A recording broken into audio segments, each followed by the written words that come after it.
শাহ আরফিন টিলায় চাঁদাবাজিতে বাধা দিলে রক্তক্ষয়ী সংঘর্ষ, আহত অন্তত 50। জামরুল ইসলাম রেজা, ছাতক প্রতিনিধি। সিলেটের কোম্পানিগঞ্জ উপজেলার পশ্চিম ইসলামপুর ইউনিয়নের শাহ আরফিন টিলা এলাকায় পাথর উত্তোলন নিয়ে চাঁদাবাজি ও জমি দখলকে কেন্দ্র করে ভয়াবহ সংঘর্ষের ঘটনা ঘটেছে। এতে অন্তত 50 জন আহত হয়েছেন। গুরুতর আহতদের মধ্যে বেশ কয়েকজনকে সিলেট ওসমানী মেডিকেল কলেজ হাসপাতালে ভর্তি করা হয়েছে।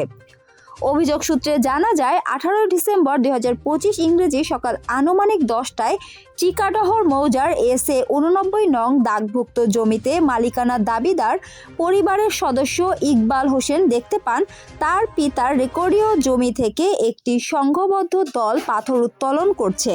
তিনি বাধা দিলে ইউনুস আলীর ছেলে আনোয়ার হোসেন আনাইয়ের নেতৃত্বে পূর্ব পরিকল্পিতভাবে দেশীয় অস্ত্রসহ হামলা চালানো হয়। অভিযোগে আরও বলা হয়, ধারালো দা, কিরিচ, ছুলফি, লোহার রড ও লাঠি দিয়ে হামলাকারীরা ঘটনাস্থলে উপস্থিত ইকবাল হোসেনের বাবা এবং সাক্ষীদের উপর এলোপাতাড়ি কোপাতে শুরু করে। 1 নং সাক্ষীর মাথায় দা দিয়ে কোপানো হয়, পরে ডান হাতেও গুরুতর কোপ লাগে। অন্য সাক্ষীদের উপরও একইভাবে হামলা চালানো হয়। এ সময় আহতদের মধ্যে সায়েদ মিয়া, ফিরোজ মিয়া, সাজু মিয়া, রাজু মিয়া, সাদমান আহমেদ, করিমুল্লাহ, জাকির হুসাইন, হাবিবুর রহমান, রায়হান মিয়া সহ অনেকে রক্তাক্ত অবস্থায় মাটিতে লুটিয়ে পড়েন। ঘটনা হইল, আমরা সাদাবাজি করেন, তারা আনাইও তাই সাদাবাজি করেন, গাড়ি প্রতি 500 টাকা করে। আমরা গিয়ে নিষেধ দিছি, অতালে 40-40 বইছে।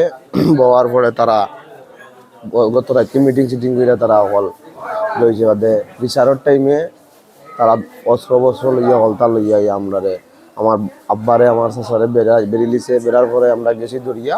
যাওয়ার পরে তারা রামদাগ, কিরিচ, বন্দুক লইয়া হলতা লইয়া আমরারে আক্রমণ করছে।